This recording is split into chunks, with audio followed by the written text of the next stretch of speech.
Today we'll be discussing the art of quoting.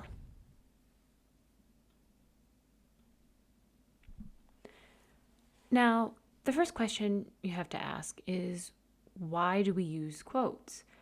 Especially if you're writing a paper. It's supposed to be what your thoughts are, what your words are. Well, quotes, especially in English and other disciplines, end up being part of your credibility or your quote unquote evidence. And we'll get into this a little bit later, but you use quotes to say, well, not only do I think this, but somebody with very extensive, impressive, long credentials also thinks this. Or, here's something they say that is along the lines or very similar to what I say. So it ends up kind of being your evidence in a way. But also sometimes, as you might remember from discussing summaries, sometimes you find yourself in a situation where you can't summarize. And this might be because you can't be fair and accurate to the original author without a direct quote. But sometimes it's just because the author's words are just too unique or important on their own. A great example of this is when an author introduces a word or a phrase or a terminology that they've created, and this is new, and they're suggesting this to the discipline.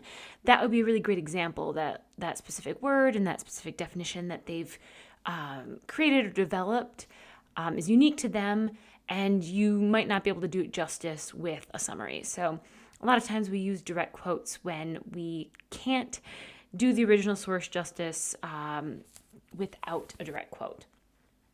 However, we have to be careful, like all things in life. It's all about balance. In this balancing act, on the spectrum, you can have, of course, too little quotes.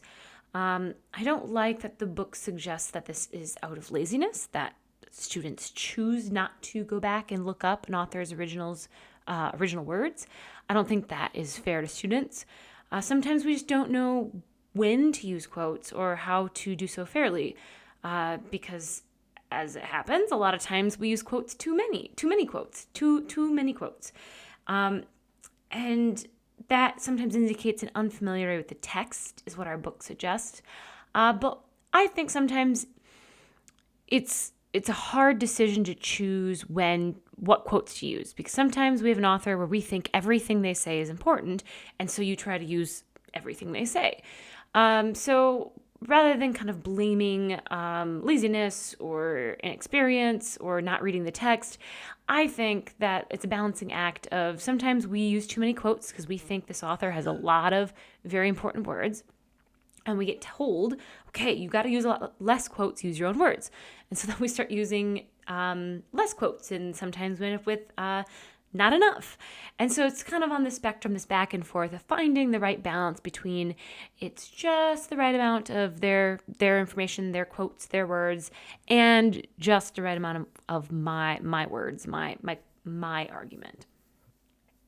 In this balancing act, we also have to be, what helps us find a good balance is making sure that we do not orphan our quotes. And I had heard this over and over with my undergraduate degree, that we want to avoid orphaning our babies. And that's why we have a crying baby on this screen, because our quotes, some of the text we use is kind of like our baby. We have to work with somebody else's text, and sometimes we get really invested and involved and interested in another person's text that we're quoting from. So we have to think of it like maybe a baby that we need to make sure that we care for properly, and we don't leave alone and leave wandering around. So how do we do that? How do we care for these orphan babies to make sure that they aren't orphaned in any sense? Well, we need to make sure that we properly frame the quotes. And so this means that we typically introduce briefly this quote with proper, of course, proper MLA, but we introduce this quote with a signal phrase. So that lets the readers know too that we are transitioning from our argument and our words into somebody else's words and ideas. But then what that introduction is followed by is the exact text of what they say, in quotation marks, followed by the proper MLA citation. And then you follow that citation with an explanation and of how this quote relates to what you say. So this breaks down to a signal or introduction, what they say exactly with a citation, followed by what you say, or basically how what they say relates to what you say. So it sounds a little confusing, but we kind of just need to remember that there's a structure to quotes or introducing quotes into a text, and we need each portion of the quote. These quotes never stand alone. You never want to just drop a quote in there and move on. We need to have it introduced seamlessly from our previous idea, have the exact text, and then explain how their quote relates to our argument, why this quote. I added on the need to be judicious, or to judge how much to use, what to use, because like I said, I used to think, well, there's a lot of very smart people out there. What they say, all of it matters. So I ended up using a lot of big block quotes, which we really want to try to avoid. Because ultimately, not all of what they say is important. Furthermore, there's a lot of theys out there. There's a lot of texts out there. So I always approach it, why this text? Why is this one more important than the hundreds of other texts I can just simply reach out on Google and find, or on JSTOR or the library database, right? There's a lot of intellectual property, intellectual ideas out there. So why these particular ones? So that kind of helps at least me be judicious about what I choose. Just kind of asking myself, why this author? Why this text? And then what specifically about this block of text are the most important words or phrases, because we really want to be very careful about how we use quotes, and only use the most important words or phrases. And so that leads us to kind of a relevancy test. So, like I said, sometimes an author will have very great ideas throughout their whole text. But not all of that is relevant to what you say and what your argument is. So this also relates back to the chapter on the pairs of information. We always want to pair they say with what I say. So, but in this instant with a quote, we want to make sure what they say, the quote, supports what I say, aka my argument that I'm making. And even though there might be a key to their argument, like a portion that is absolutely key to the argument they are making, it might not actually be relevant to your argument. A great example of this is when authors have a very complex thesis or argument, and they say, okay, this argument is broken down into 3 parts, and they list those 3 parts. Part 1 might be the only part relevant to the argument you're making. Or it could be, part 2 or part 3 or a mix of all of them. So you don't need to address every part of their argument. You can, especially with quotes, we only want to address the part that's relevant to what we say. So that's important to keep in mind because, like I said, even though it might be incredibly important to their argument, we do want to try to focus in on the parts that relate to our argument. And now revision is key. So when we're writing, of course, especially if we're using the writing process, we change our arguments or they get slightly tweaked or we move in a slightly different direction, and that can change which quotes we choose to use. So when I write, I typically keep a separate document of just important quotes from somebody else's text that I've copied or I've written out. And I keep that up as I'm writing my paper because I do quite frequently find that as my argument develops, as I think this through more and I read more and more texts or arguments, what I initially thought was important to my argument might not be as important anymore. So that's why I try to annotate very carefully an original text, because then when your argument changes, you can go back to that original text and say, oh, actually, I think this quote is far more relevant and important to my argument now. So it's always important to keep that in mind as we're revising. As we revise our argument, what claims we're trying to make, the evidence we need to back up that claim will also change. And our evidence in this sense is found in the text we use in the form of summaries, paraphrases, and quotes. So as my evidence or argument changes, my evidence also naturally will change. And so we want to revisit quickly, like we said, we want to make sure after we do this relevancy test, we still frame every quote. And we want to make sure that we explicitly state the relevance or meaning of the quote. So my little joke there, that is not a correct word, be explicit, much like explicit would be found for like a swear word. We want to make sure that we state explicitly what we mean or the relevance of the quote is. I do this. I know I had feedback from a number of people to say, okay, don't be coy. I can tell you are inferring the meaning, but readers want to know directly. So sometimes you might feel a little silly. I know I've been in that position because I feel like the quote speaks for itself. No, you need to relate every quote explicitly to your argument, even if it seems a little obvious. Sometimes stating the obvious can be good when we are explaining quotes. And then this, once again, helps us avoid orphan baby quotes, or they call them dangling quotes, or the good old hit and run, where you hit the quote and you move on before your reader actually knows what's happened. Keep in mind, a lot of times as a reader, you've probably experienced this. Sometimes you have to go back and reread a paragraph because it's very dense and there's a lot of complex ideas.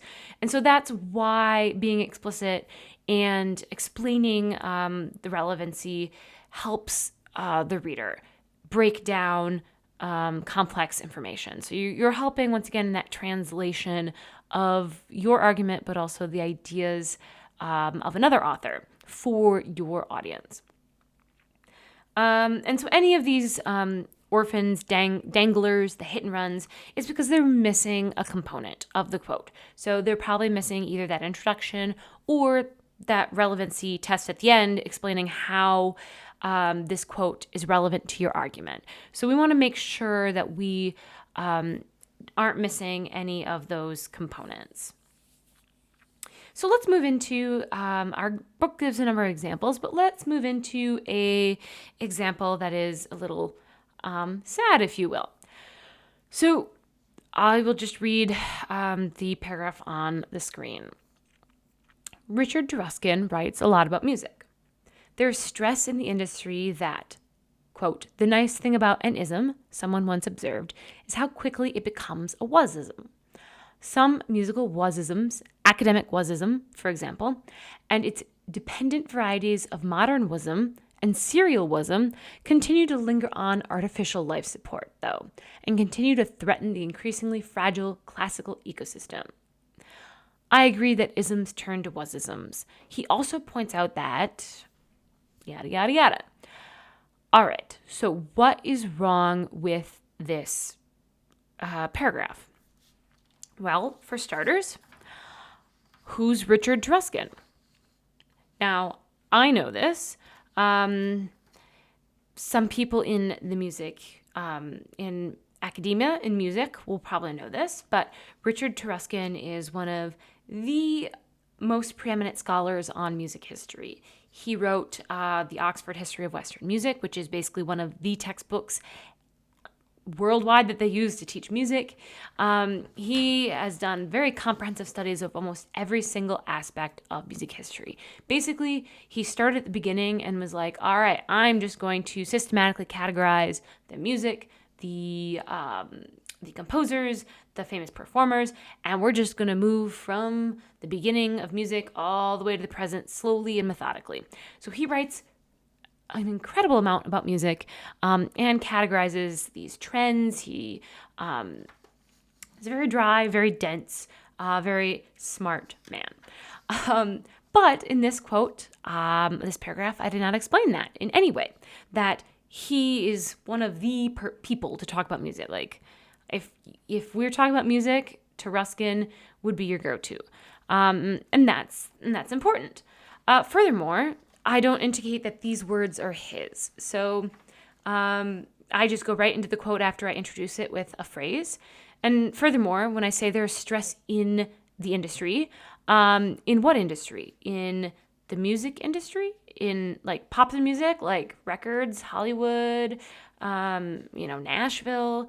Or are we talking about industry as in like higher education, academia? What is this industry? And then furthermore, reading through the quote, do you think we need the whole quote directly in his words? There's a lot in there that's very wordy and specific to him, but not all of it relates to the core idea that I'm trying to share. So we would most likely need to trim this quote down as well, because not all of it's actually important. There are some things that I can definitely summarize in my own words before I introduce the quote.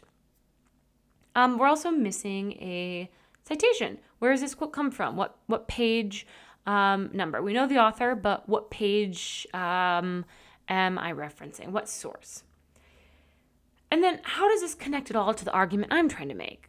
This ends with a statement that just says, I agree with this. I think that current trends turn to past trends. That's not an argument. That's not at all an argument, because that's what happens to trends. That's why they're called trends. They are trendy for a moment, and then they become sort of a relic of the past. So, because of course the more important idea isn't just that isms turn to was-isms. It's that it looks like some academics hang on to was-isms, and that is starting to threaten the classical music ecosystem, or the classical music, how classical music functions. You can't just hang on to the past and keep the classical music thriving. You have to let people introduce, new ideas, new concepts, and be constantly evolving is what this is coming down to. If we don't evolve, then we will linger along on this artificial life support until we are dead. So basically he's saying we right now, if we hang on to these wasms, we're basically just prolonging the inevitable death, and that we should kind of wake up and look for new life in new isms. So how can we kind of workshop this sad example? Well, the best way to do this is through the sandwich, or that frame that I talk about. So as previously discussed, we want to make sure that we're getting in on any sort of action with other people's ideas with strong signal words and strong action verbs. So in that previous example, it's very clear how Taruskin feels. He talks about artificial life support and a fragile classical ecosystem. So we're in this ism and wasm thing. That's kind of unique language, but he's talking about how modernism is now a thing of the past. It's modern wasm. So he uses pretty strong language that then I can translate into my own signal words, but also my own strong action words. And of course, our book gives us a number of templates when we agree with someone's argument, or we disagree, or we try to expand on it. Our book gives us a lot of great starting places for these signals. Now, Besides this, as part of the introduction, we also need to ID the speaker. And this is important because how I mentioned earlier that their words serve as our evidence. Well, why their words? Why this person? So we have to show the strength of our evidence by relying on, if you watch crime, a lot of crime documentaries and series, we want to look at that chain of evidence. So we want to look at our speaker's credentials because that supports why their words serve as solid evidence. And then if their words support your argument, then ipso facto, chain of logic, et cetera, the speaker's credentials and words boost your argument. So it's important to start with who the speaker is. So like I mentioned with my example, Richard Truscott is the man when it comes to music history. He is one of the biggest names in academia for music history. So that's something I would want to mention because then using his words to support my argument gives it a little extra weight or a little extra oomph. So we want to make sure that we kind of keep that chain of evidence intact in that introduction as well. And then, of course, we give the juicy quotation. And with our explanation, we want to make sure that we kind of push the quote in the direction of our argument. So we want to make that link that helps support our own argument. So if the previous example, Truscott is also talking about how we have to be very careful. We don't cling to the past because it'll make classical music obsolete. My argument might be that the music and the arts are no longer appreciated. In the classical music and arts are no longer appreciated. And Truscott apparently has been warning about this or predicted that it would come in his argument.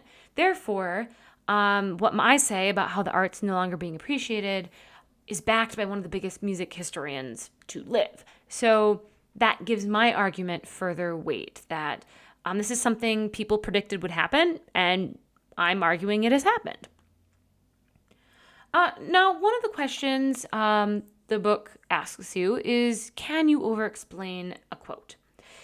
And ultimately, it's better when in doubt to over-explain. So even if you over-explain, this also leads the author to understand your insight and interpretation and how it relates to your argument. So if you really broke down that quote and said, okay, point A, I believe really is significant. Point B is also important and relates to this part of the argument. If you really broke it down one by one, that might be a little bit over-explaining. However, it still provides vital information and can be important to give your audience, insight into how you think, what your thought processes are. However, we want to make sure we're not going back to that temptation, like with summaries, to just kind of list. Well, first they say this, then they say this. Now this quote discusses the importance of music, classical music, right? That we want to... that's a vague way to introduce a quote, but it also really waters it down, doesn't really introduce it well.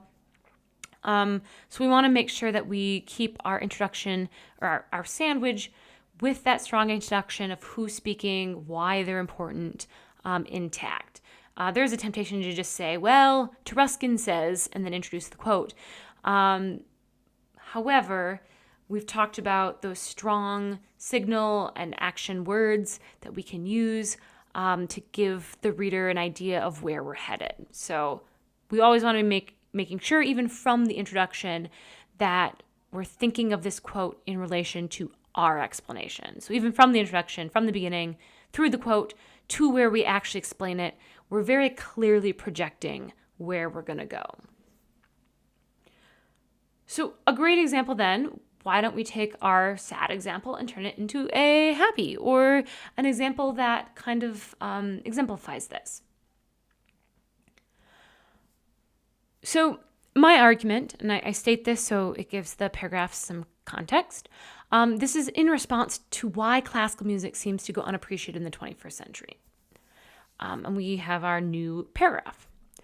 Preeminent music historian Richard Truscott warns that sometimes outdated musical practices and styles will, quote, continue to linger on artificial life support, though, and continue to threaten the increasingly fragile classical ecosystem, end quote.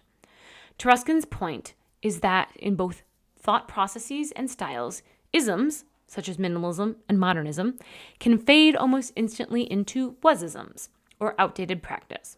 However, if they don't, the past can throttle the present and future success of classical music.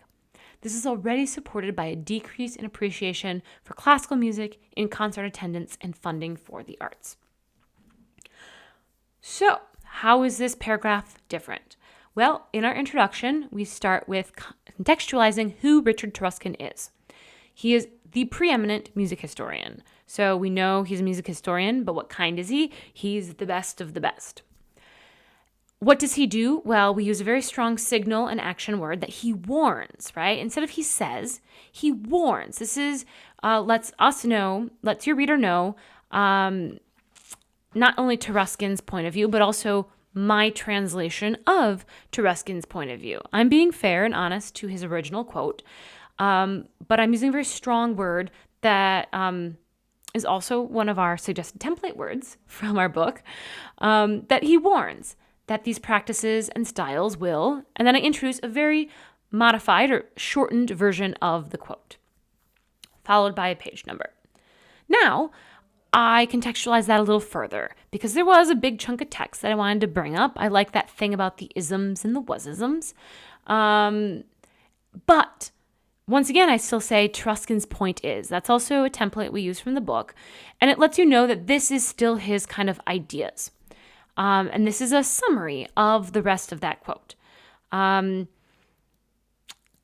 then I go on with another sentence that this is already supported by a decrease in appreciation for classical music in concert attendance and funding for the arts. Once again, that is actually another template. This is supported by, and that shows how all of Truscott's quote relates back to my argument about classical music going unappreciated in the 21st century. So not only did he warn that this was going to happen, it has happened because we have this decrease in appreciation through evidence seen in concert attendance and funding for the arts, which is my argument.